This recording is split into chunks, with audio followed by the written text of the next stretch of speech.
વારસાનો વિલાપ. સોરઠની ધરતી પર જ્યાં રજવાડાઓના સિતારા ચમકતા હતા, ત્યાં જૂનાગઢથી 8 ગામના અંતરે ઊભેલી આ ડેલી કોઈ સામાન્ય મકાન નહોતું. એનું નામ હતું હંસરાજ ડેલી. પથ્થરની કોતરણી કરેલી વિશાળ દિવાલો, સાગના લાકડાના મજબૂત બારણા અને બારણે લટકતા પિત્તળના ભારે ખૂંટા. આ ડેલીએ સમયના કેટલાય વહેણ જોયા હતા. જ્યારે કોઈ અસવાર ઘોડો દોડાવતો આવે અને ડેલીના ચોકમાં આવીને ઊભો રહે, ત્યારે એના ડાબલાનો અવાજ આખા ગામમાં ગુંજતો. આજે એ દિવાલો પર શેવાળ જામી ગઈ છે, ક્યાંક કાંગરા ખરી પડ્યા છે, પણ એનો રજવાડી મલાજો આજે પણ અકબંધ છે. પવન જ્યારે આ ડેલીની ગલીઓમાંથી પસાર થાય ને, ત્યારે એક જૂના કહુંબાની અને ધીંગાણાની સોડમ આજે પણ વર્તાય છે. લોકો કહે છે કે આ દિવાલો બોલતી નથી, પણ હકીકતમાં તો એ મૌન રહીને ઘણું બધું કહી જાય છે. આ ડેલીનો વારસદાર એટલે સમીર. લંડનથી છે આર્કિટેક્ચરનું ભણતર પૂરું કરીને આવેલો આ યુવાન આધુનિક દુનિયામાં રાચતો હતો. તેના માટે આ જૂની ડેલી માત્ર એક નકામી જમીન હતી. સમીરના મનમાં એક મોટો પ્રોજેક્ટ હતો. આ જૂનો પથ્થર તોડીને ત્યાં એક વિશાળ હોટલ બનાવવી. તે શહેરના મોટા કોન્ટ્રાક્ટરોને લઈને ગામડે આવ્યો. સાહેબ, આ પથ્થર તો જૂના છે, એને તોડીને નવું સ્ટ્રક્ચર ઊભું કરવું પડશે. કોન્ટ્રાક્ટરે સલાહ આપી. સમીરે મંજૂરીની મહોર મારી દીધી. પણ એ જ રાત્રે જ્યારે ગામના પાદરેથી ઠંડો પવન ફૂંકાયો અને ધોધમાર વરસાદ ચાલુ થયો, ત્યારે સમીરને એ જૂની મેડી પર રાતવાસો કરવો પડ્યો. અંધારામાં દિવાલો પર પડેલા પડછાયા જાણે કોઈ જૂની વાત માંડવા આતુર હતા. મધરાતે સમીરની આંખ ઉઘડી ગઈ. તેને લાગ્યું કે ચોકમાં હજારો ઘોડાઓના હણહણાટ સંભળાય છે. અચાનક દિવાલ પર કોતરેલા એક જૂના ચિત્ર તરફ તેની નજર ગઈ. તેને એક ગંભીર રજવાડી અવાજ સંભળાયો. એ તેના પરદાદા બાપુનો અવાજ હતો. બેટા સમીર, આ ડેલીની ગરિમા સમજવી હોય ને તો 150 વર્ષ પાછળ જવું પડશે. એક સમયે જ્યારે પાડોશી રાજ્યના દુશ્મનો એક નિરાધાર રાજકુટુંબનો પીછો કરતા આ સીમાડે આવ્યા હતા, ત્યારે તારા વડવાઓએ આ ડેલીના દરવાજા એમના માટે ખોલી દીધા હતા.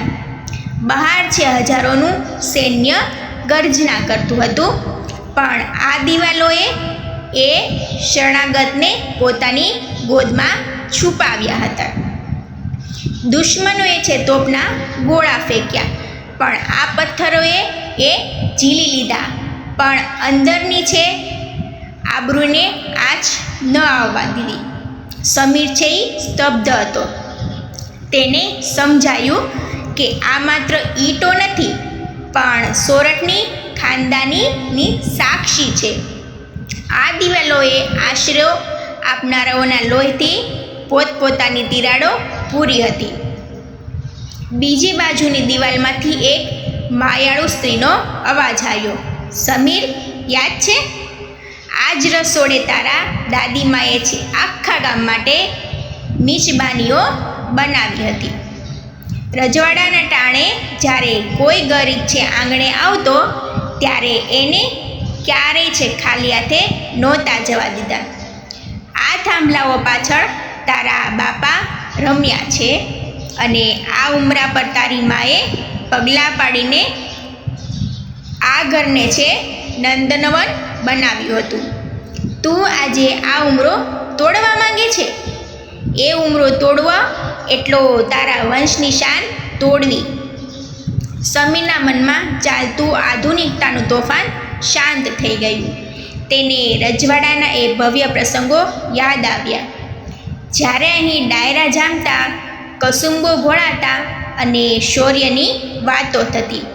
તેને સમજાયું કે દુનિયામાં ગમે એટલા મોલ કે શોપિંગ સેન્ટર બને, પણ વડવાઓએ સિંચેલી આ ગરિમા ફરી ક્યારેય નહીં બને. સવારના સૂર્યનું પહેલું કિરણ જ્યારે ડેલીના ચોકમાં પડ્યું ત્યારે સમીરની આંખોમાં એક અલગ જ ચમક હતી. કોન્ટ્રાક્ટર જેસીબી લઈને તૈયાર ઊભો હતો. સમીર બહાર આવ્યો અને સિંહ જેવી ગર્જના સાથે બોલ્યો, આ જેસીબી પાછું વાળી લ્યો, આ પથ્થર નહીં તૂટે. આ ડેલીની એક એક ઈંટમાં મારા બાપ દાદાના શ્વાસ ધબકે છે. સમીરે છે લંડનનું ભણતર આ દિવાલોને તોડવા માટે નહીં, પણ તેને નવો ઓપ આપવા માટે વાપર્યું. તેણે ડેલીને તોડી નહીં, પણ તેને રિસ્ટોર કરી. પથ્થરોની કોતરણી છે સાફ કરાવી, સાગના લાકડા પર ફરીથી પોલિશ કરાવ્યું. આજે એ ડેલી સોરઠના રજવાડી વારસાનું મ્યુઝિયમ બની ગઈ છે. પ્રવાસીઓ આવે છે ત્યારે એ દિવાલોની મજબૂતી જોઈને દંગ રહી જાય છે. સમીર છે આજે પણ એ જ ડેલીના ચોકમાં બેસે છે. ત્યારે તેને લાગે છે કે દિવાલો હવે રડતી નથી, પણ મલકાઈ રહી છે. અંતર્ધ્વનિ: જીવનમાં ગમે તેટલી પ્રગતિ કરો, પણ પોતાના મૂળિયા અને વડવાઓએ સિંચેલા સંસ્કારોના વારસાને ક્યારેય ઠોકર ન મારવી. કારણ કે જે માણસ પોતાનો ઇતિહાસ સાચવી શકતો નથી ને, તે ક્યારેય ભવ્ય ભવિષ્ય બનાવી શકતો નથી.